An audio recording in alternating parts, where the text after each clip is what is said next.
Divorce is the only option. I'll tell you exactly what I don't want to hear from you. I don't want to hear that you're sorry. Everyone's sorry after they get caught. I don't want to hear why you did it.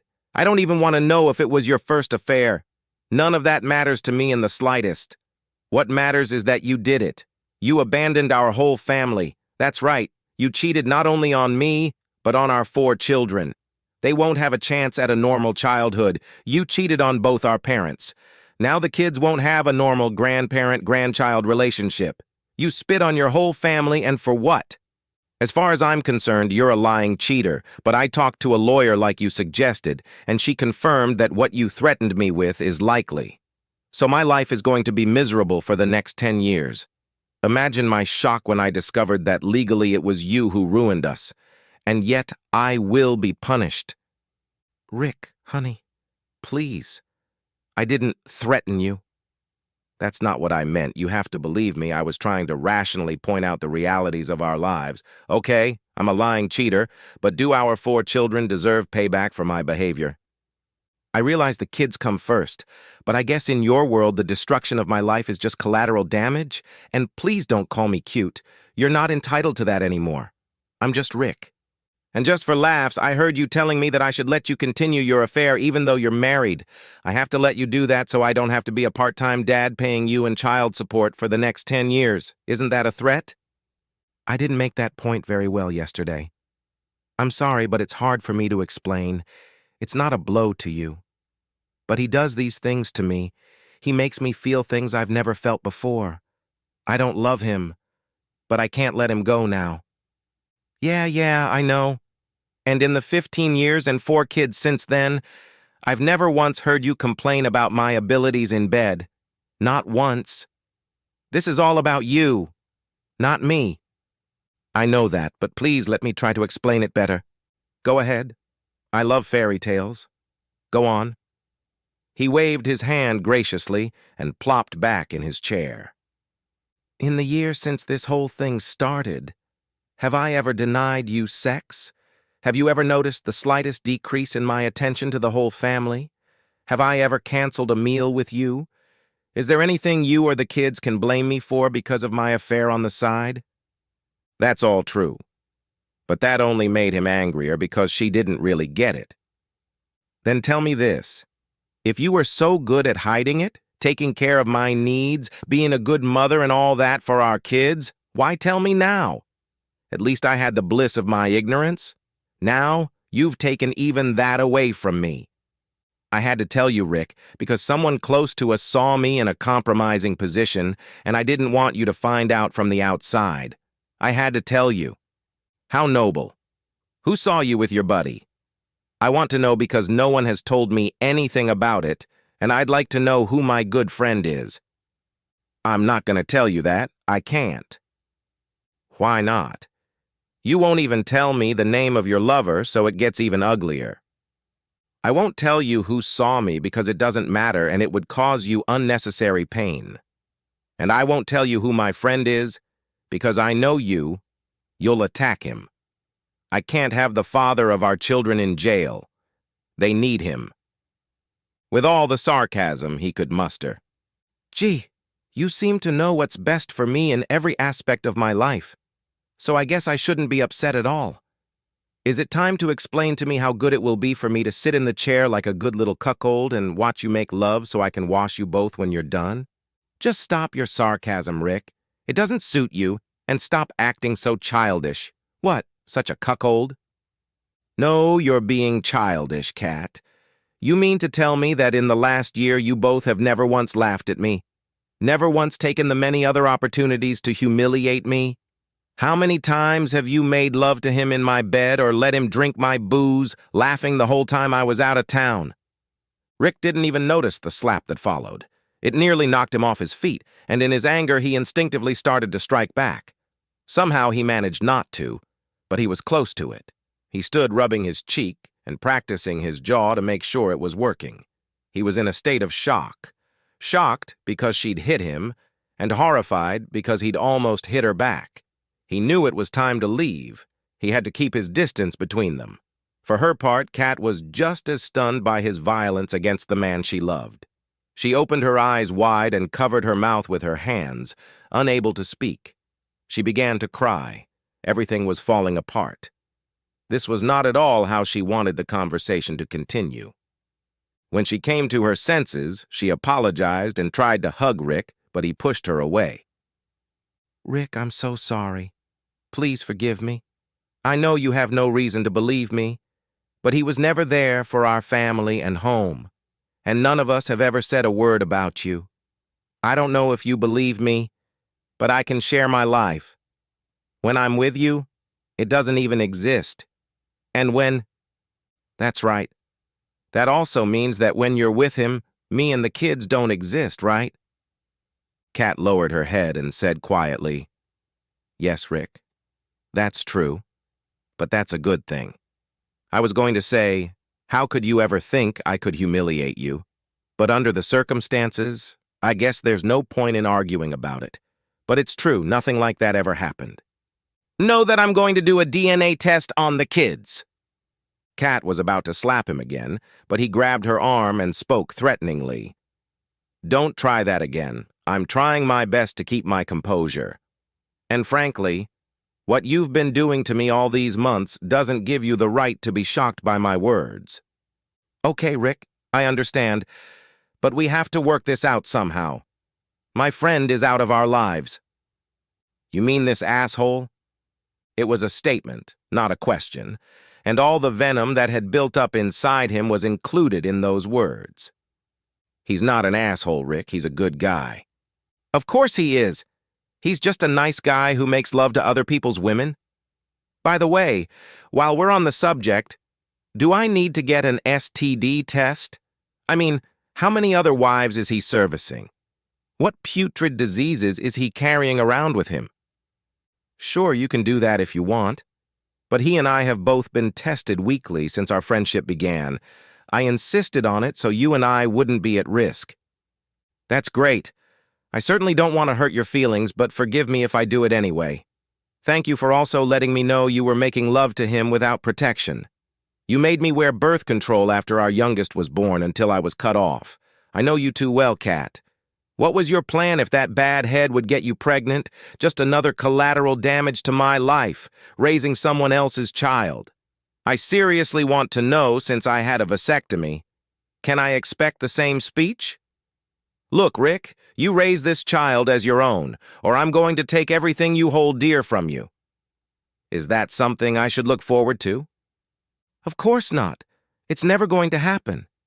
Can't we just focus on how we're going to solve our problems as adults?" "You mean work through our problems so you can sleep with your lover and stay married to me? Work through that? I'm getting out of here before I do something stupid. If there's an emergency, you can contact me through my parents. I'll stay with them until I figure out what to do. I'll think about what you said, but right now I'm considering divorce as my only option. Please don't contact me with any more bullshit about how we should talk about this. I have nothing more to say. You've made your position perfectly clear." Rick did stay at his parents' house. He laid everything out to his mom and dad, including his conversation with Kat. His dad was shocked and supportive. He didn't try to influence Rick's decision one way or the other. He just told him that he would stand by him no matter what Rick decided. His mother, on the other hand, was relentless. Even as a young child, Rick had never questioned who was in charge of the family. His mother ran everything, and she started attacking him as soon as he finished his story. "Come on, Ricky." She never stopped calling him that. "It can't be that bad. You have 4 beautiful children who really need you. You just need to find a way to coexist with Kat. I know she loves you." "Oh, Mom, did you get that right? She's making love to another man and she wants me to get over it." "Ricky, listen to me. Divorcing her will be a permanent solution to a temporary problem. In a few months, she'll get over her infatuation with this other man and realize she has a home. Don't divorce her. I know you can handle it." She kept saying this day and night. Often she would cry, begging him to reconsider the divorce. Sometimes she would even break into the old, "I'm very disappointed in you, Ricky. We raised you better than that." The worst thing she said, and even though she apologized immediately, it still hurt him terribly. Ricky, if you don't go back to Kat and decide to live together, I will never forgive you. Rick knew that his parents loved their grandchildren to death, but he also noticed that whenever his mother started to molest him, his father would try to disappear from the room. When they were alone together, his father would remind him that he would support whatever decision he made, but his father never said anything like that when his mother was around. In the end, Rick came to the conclusion that it was best to keep the family together. He didn't have many options anyway. He felt like a bird trapped in a cage. He couldn't find a way out. So he just decided to suck it up and make the best of a bad situation. So he went home. Look, Kat, I've decided to stay. I'm only staying so our kids don't have to grow up in a broken home, and because I know that if I leave, your buddy will move into my house in no time. I will not subject our children to that. However, I'm only going to stay here until little Amanda turns 18, and then I'm leaving. I'm going to turn the study into my bedroom because I don't think I want to be in the same bed with you after you cheated on me. No, no, no. She stomped her foot. You're going to sleep with me. I've been living with my friend for a year now. Have you ever seen or felt anything that raised suspicion? No, I haven't. You're sleeping with me, and that's final. Besides, what will the kids think? Since you're going to stay home, we have to have some decorum. If you want to leave after the other kids leave and Amanda turns 18, so be it. In the meantime, we sleep together. Kat understood it this way. She knew that Rick loved her and that their relationship would work out in time. She wasn't going to give him any reason to distance himself. She vowed to herself that she would be even more careful with her lover in the future to make sure that Rick didn't see or feel anything that would make him angry or hurt. Of course, the kids were beyond happy that he was home, but Rick was even happier. He couldn't be away from them. Even during his business trips, he made it a habit to contact them every day. He also never forgot to bring them home small gifts. The sight of their euphoria gave him hope that he could get through this. Things didn't go well at first. Although Kat no longer bothered trying to convince him that everything was okay, she did a full course of pressuring him to make love to her. But Rick couldn't do it. He tried his best to act normal, but he found it difficult, and an uneasy truce developed between husband and wife. It was very hard for Rick not to get angry whenever Kat left the house alone. Even though she told him that she only saw her friend once or twice a week, in Rick's mind, it was every time Kat left the house alone, and it hurt him deeply. Kat tried everything to make him feel more comfortable, but it didn't work. So after going through a few rough weeks, she decided to see a marriage counselor. Kat felt that Rick wasn't adapting quickly enough to his new situation, and it was important to help get their relationship back on track. The kids were beginning to suspect something, too. Rick was stunned when Kat brought up the idea. Wait, let me handle this. You want me to go to marriage counseling with you so I can be more comfortable with you making love to other guys? Seriously? He laughed so hard he started to hiccup. But suddenly Kat saw a grim expression on his face. He became quiet and very sullen. You know, Kat, maybe this isn't a bad idea. We should do it. Rick had several reasons to agree. Mostly, he was curious how Kat was going to sell her boyfriend to a counselor to make their marriage stronger. At the very least, it could be interesting. But I have to pick the counselor. Kat readily agreed and for some unfathomable reason felt giddy with excitement and anticipation about it. All Rick could do was shake his head in amazement at the depth of her delusion. Kat was amazed at the success of the counseling session. After 2 or 3 sessions, Rick became much more affectionate at home. He didn't yell at her and he no longer sulked. Frankly, the counselor was amazed too. Basically, all he did was point out to Rick that it didn't matter what the social norms were. It only mattered what Rick and Kat thought was normal. The counselor saw more and more situations like this in his practice, and they never ended well. Once the 10 sessions were over, he thought he should write an article and submit it to Psychology Today. Maybe it would help couples across the country. And so life went on in Rick and Kat's home. Their marriage could not be called divine by any stretch of the imagination. But they got along well and worked together to give their children the best childhood experiences they could. To an outside observer, it seemed that their marriage was better than most. Almost immediately after counseling ended, their lovemaking returned to normal. Rick and Kat never talked about her male friend again. Rick knew he was ignoring the obvious, but saw no good reason to bring it up. There was a serious incident that upset Rick so much that he almost broke their agreement. About 6 years later, Rick received a call from his father asking him alone to come to their house immediately. Kat noticed the serious look on his face. "Rick, is something wrong? You're scaring me." "I don't know, but I think my mom might be sick. Dad said I have to go over there right now." "Well, wait, I'll come with you." "No, he said I should come alone." Kat looked worried because she loved his parents almost as much as she loved her own. "Okay, but please let me know what's going on as soon as possible." He promised he would and headed for his childhood home. When he arrived, his parents were both sitting in the living room.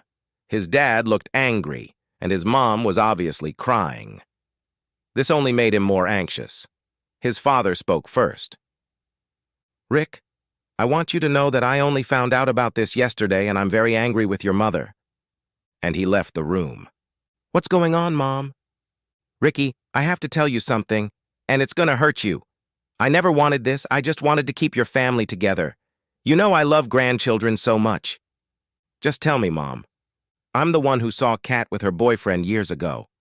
I once saw them leaving a hotel room when I was meeting Doris for lunch." "What?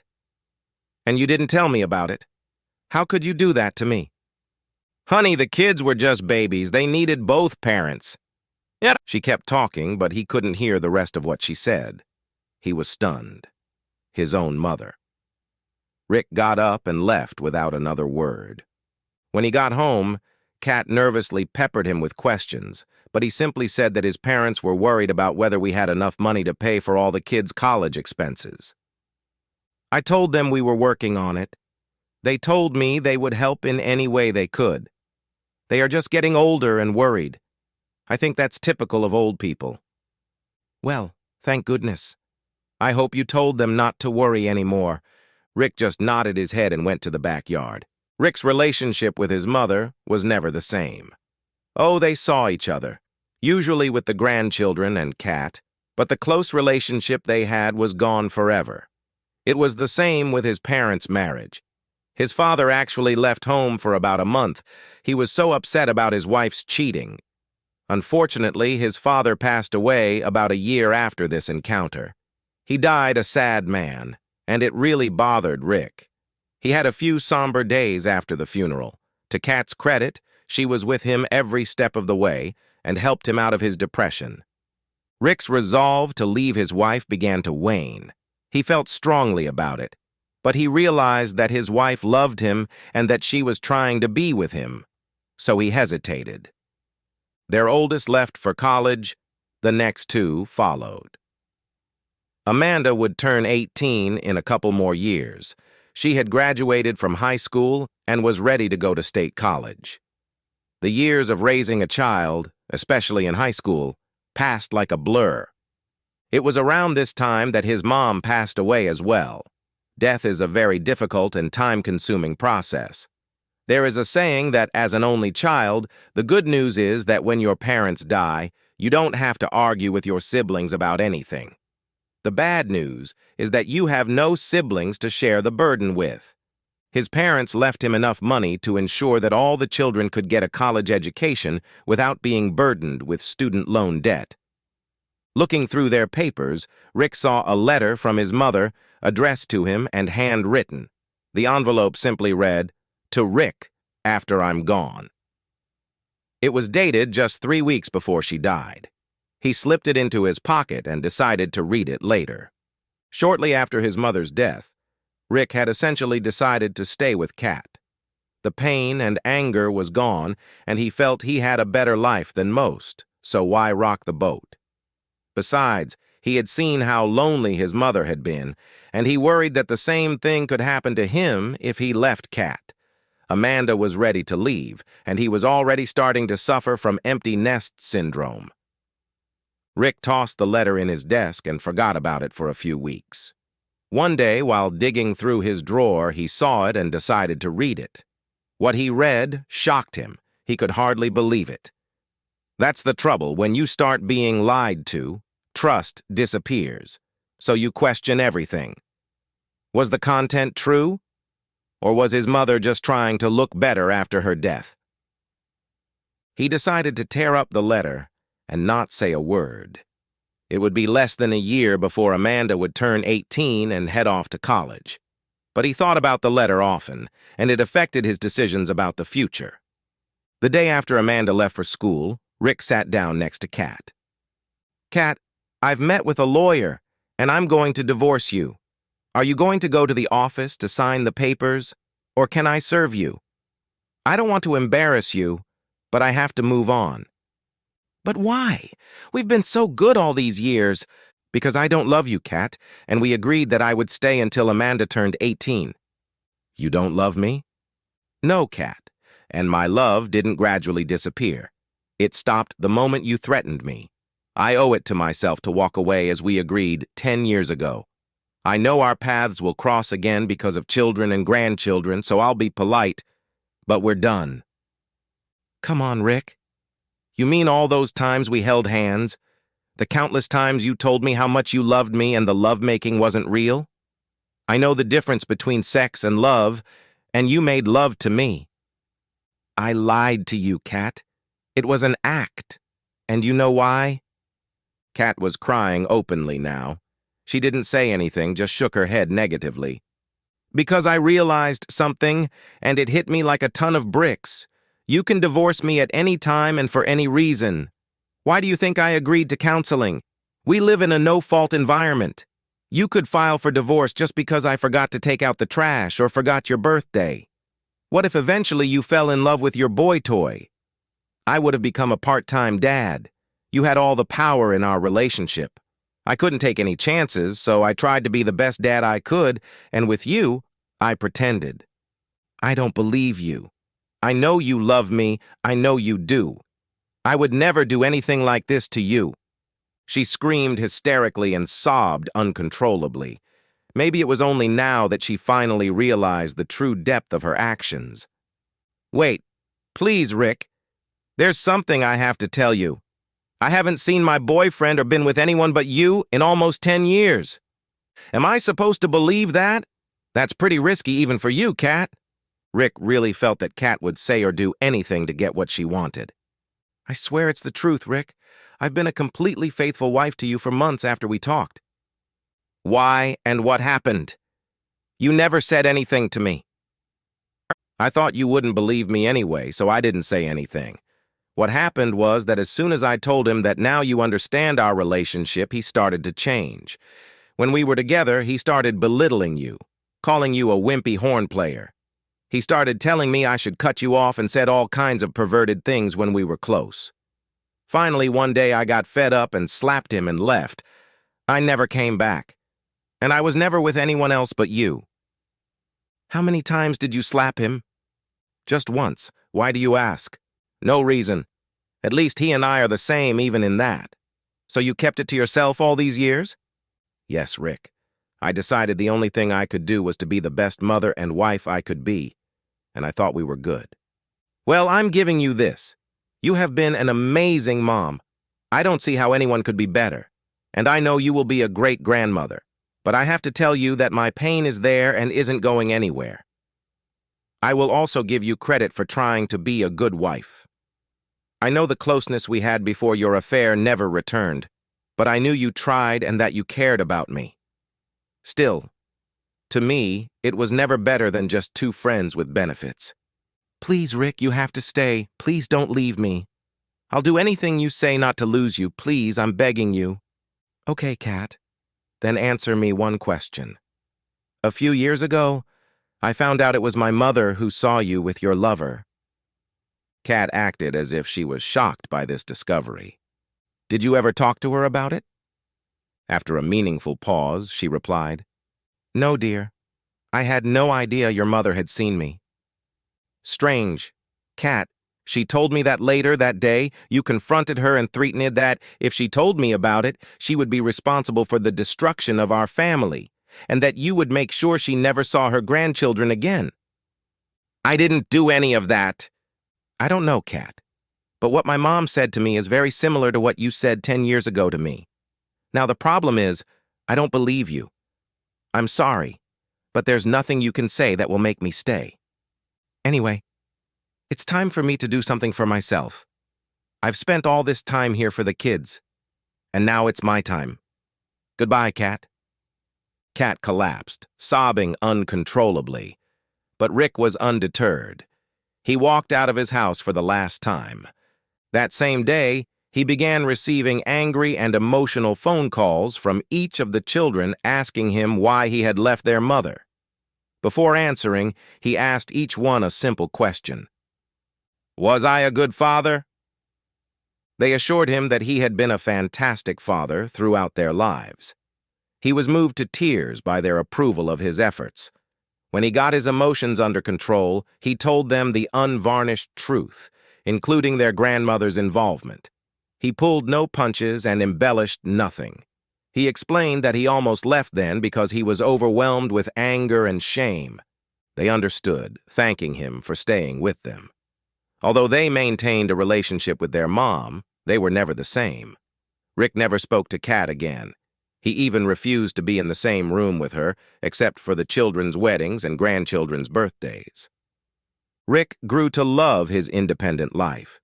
He realized there was a big difference between being independent and being alone. He was never lonely because he had an important part of his children's love and respect. The end. Subscribe to my channel. Thank you.